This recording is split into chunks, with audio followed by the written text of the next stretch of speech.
Tim Galore. I'm going to give you a show and tell on your trailer. It has one 12-volt battery on the front of the trailer. It also has two 20-pound propane cylinders that are full of propane, except for what I use to service the trailer. The arrow on the regulator is pointed to this bottle over here.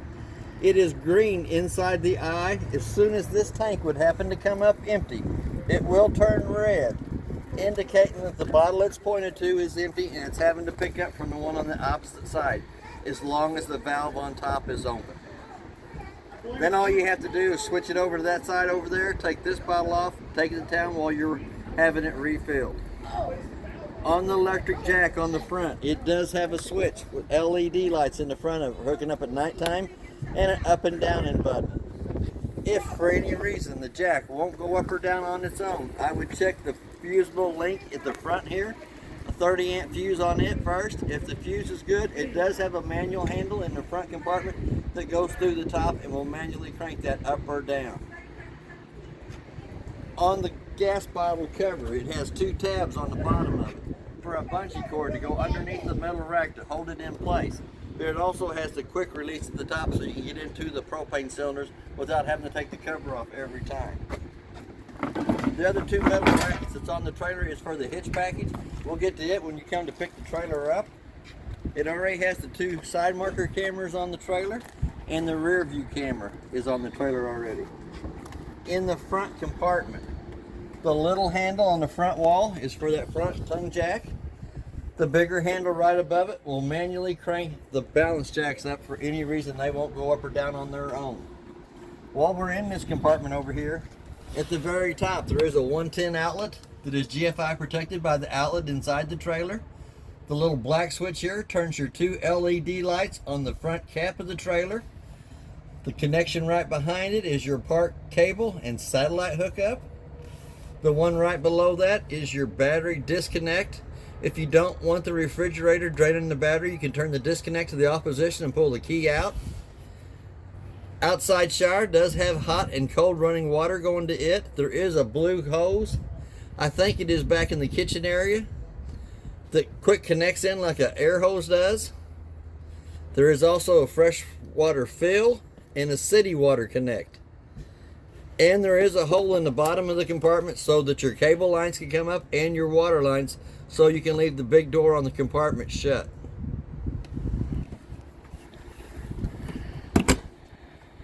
Right here in front of the front jacks, there is the drain line for the freshwater tank. It is the blue line underneath here with the white valve on it. The other two blue lines are vent tubes coming out of the freshwater tank, so when it fills, it has somewhere for the air to go. The next one back is the two buttons that runs the balance jacks on the front of the trailer to extend and retract them. But for any reason you have to, there is a manual way that you can crank them underneath the blue knob right here, or black knob.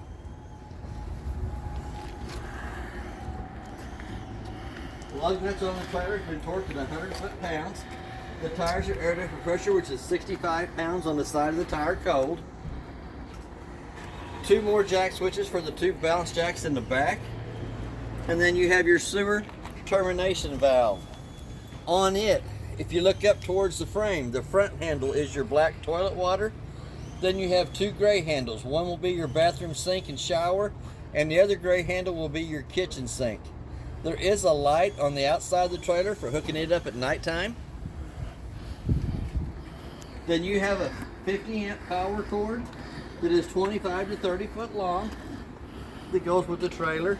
And here in the very back corner there is a black tank flush. So when you're dumping your termination valves, you can hook right to that with a water hose and a regulator. Turn water pressure onto it. It's got a little aerator on the inside of the tank that spins around. Helps clean more of the toilet paper and debris out of the tank. We also have a ladder on the back of the trailer for going up and checking the roof.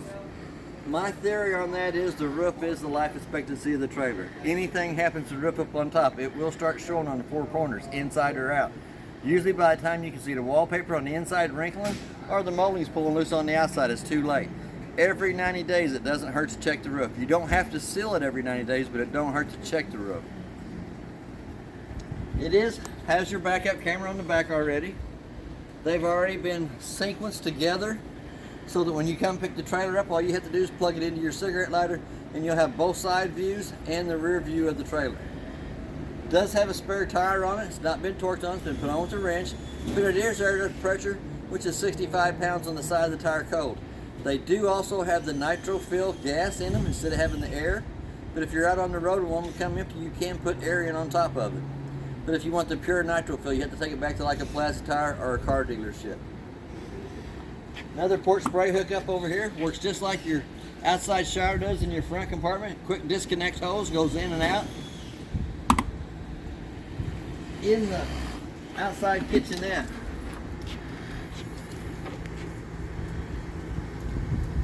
it does have a gas grill that pulls out, gas line for it, hooks to the back of the stove, and hooks to the metal connection by the frame. On that metal brass connection, you have to turn the T-handle in line with it for it to have gas coming to the stove. It also has a light switch on the wall that turns the light above us on, a 110 outlet that is also protected by the GFI outlet, and a USB port. You do have an outside sink and a TV and an outside refrigerator. The controls for the refrigerator are in the upper right hand corner, and it is electric only.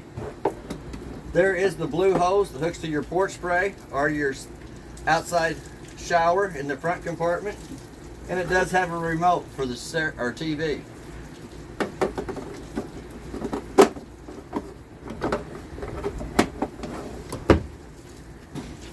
The set of steps back here in the back have a yellow sticker on it that says grab a hold of the handle, pulls out, locks into place. The back door leads you into the bathroom area. It does have an Insta heat for the hot water heater. And when we're back here by the kitchenette, we should show it does have two low water drain points in the back corner. Down here, the red side is the hot side of the water system, the blue side is the cold side of it. You'll use those 2 points for winterizing and de-winterizing of the trailer. Then you have your InstaHeat hot water heater. I'll have to show you more about that when we get to the monitor panel on the inside. Outside of the furnace, sucks cold air in the top, hot air out the bottom.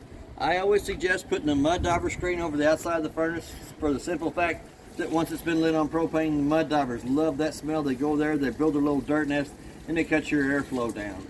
It does have 2 outside speakers on the trailer and another 110 outlet here at the front. It does have a toolbox underneath the front steps that is operated with a 751 key. On this side over here is the rest of your hitch package, but in this compartment it does have a 110 outlet down here in the front corner. It does have your levels, one on the side and one on the front of the trailer. And then you have your other camera for your marker lights. That's basically everything on the outside. That we're going to go to the inside. Once you have the trailer on site, level from side to side by using the plastic blocks. You have plastic blocks for your 4 balance jacks that come down until they hit the ground. Then the next thing is going to be the proper fit of your steps. On the steps, what you have to do is open the door wide open. Grab the little blue handle right here. On the bottom of the steps, there is a push button on either side that you can adjust the legs. There's 15 to 18 holes in the legs, but the main thing on the steps is it has to lay flat in the threshold. That way the door will fit over the top of it properly. To achieve that, you have the button on the back of the steps that you can push. Main thing is it has to be flat there. It does have a working fire extinguisher in the trailer as soon as we walk in. Monitor panel. Up here at the top, I'm going ahead and running the main slide out. And on running the slide out, you don't want to have a tree on that side or a vehicle parked on that side of you.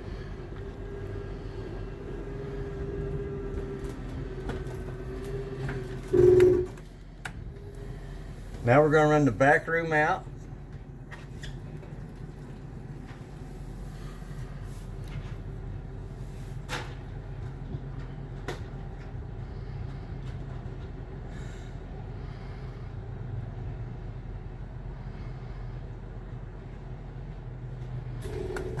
Back up to the monitor panel. The first button is the battery. Shows you that the battery is fully charged.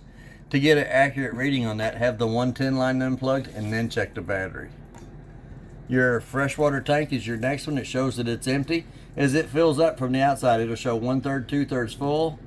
Black tank's the same way. That is your toilet water. Gray tank 1 will be your bathroom sink and shower. And gray tank 2 will be your kitchen sink water. The red button's right down below that. The first one turns the water pump on between the freshwater tank and the faucets. The second one is the gas side of the hot water heater. When you turn it on, the little red light at the top comes on. In about a minute's time, it goes off. It goes through 2 lighting processes to light the hot water heater on gas. If for any reason it doesn't, the little red light will come right back on. Then you have your interior light switches. You have your awning lights, the LED lights underneath the awning, and then you have accent lights, which will be above the top of the slide rooms. First slide room button here runs the main room out. Second slide room button runs the bedroom out. Then you have your one-touch awning. Red button on the inside indicates that it's working. Hit the extend on it. Watch the awning go all the way out. It retracts back just a little bit and sets itself. Then you have the retract button at the top. On the thermostat, when you first turn it on, it's going to give you your fan speed. On the thermostat, it has an on and off button. I call it a mode button. It has low fan speed, high auto speed, and high. I always try to run it in the auto position. Hit the mode button one more time till you see the snowflake in the lower right hand corner. You'll dial your temperature down for it. Hit the mode button one more time. It says furnacer in the off left hand corner. One more hitting the mode button brings you to off. So we're going to take it right back to the AC side of it. As we step around the corner, there is 2 remotes. The big remote does the TV. The little remote does the stereo. On the ice box, it has 2 controls in it. One in the freezer section and one in the refrigerator. The freezer one stays in the cold position, not colder, but the cold position.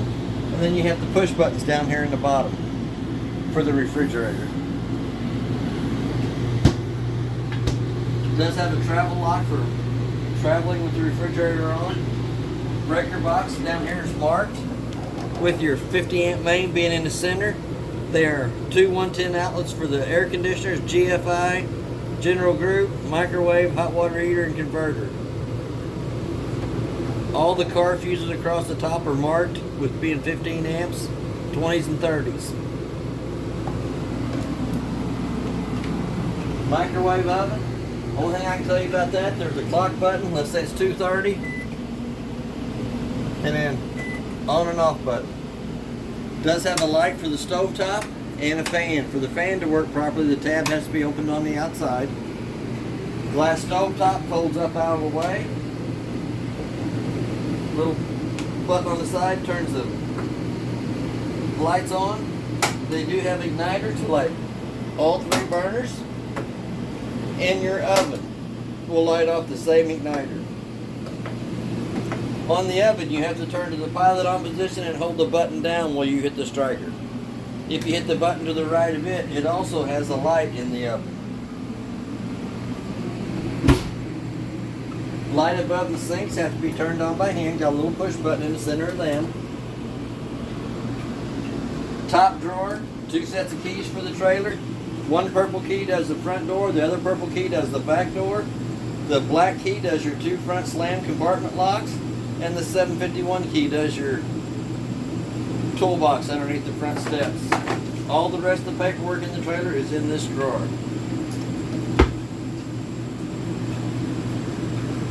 Light above the sink has to be turned on by hand. Does have a 110 outlet on either side of the sink. Does have a doggy bowl down at the bottom of the sink on this side and an extension to the top. On that extension, there is a LP carbon monoxide detector right down below that. In travel, the extension on the top of the counter has to be put back down before you run the slide room in. First connection back here is the bathroom. Has a light switch on the wall and a GFI outlet. Single foot flush on the toilet on the right hand side. And then a shower on the inside, just like what you would have at home. Hot water on the left side, cold water on the right. It does have a knurled knob in the ceiling. Black knob cranks the vent up. Little black button turns the fan on. Now we'll go back into the bunk area. Back here in the bunk area, there is a switch for the light there. We do have a light above each one of the bunks that can be turned on by hand. There is a ladder for going up to the top bunk that will actually hold 300 pounds. It does have a USB port above it. Placed right down below it for a TV that works off the park cable or antenna. And a 110 outlet to plug it into. It does have a fire escape window back in the bunk area. Couch butterflies out into a bed. And then you have another bunk up here at the top. Pulls the handle, lets this fall down, and has another smaller bunk there that has a light above it.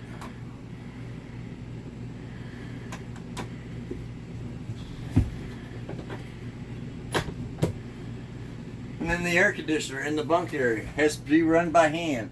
It has a fan only side over here and a cold side on this side. Does not have the heat option strip in it. I run the compressor wide open on it until it gets cold enough in here that I have to dial the temperature down. Does have one more 110 outlet down here at the bottom by the doorway. Table folds off, goes down between the two benches. The two back cushions come across the tabletop to make a smaller bed for another kid. Little button in the center of the light at the top turns it on and off. And underneath each one of the storage, there is storage underneath each one of the benches. The two lights above the couch have to be turned on by hand.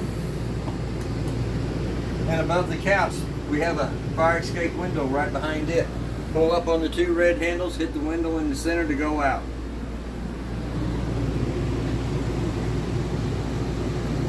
We're going to come up into the bedroom area where there is another place for another TV.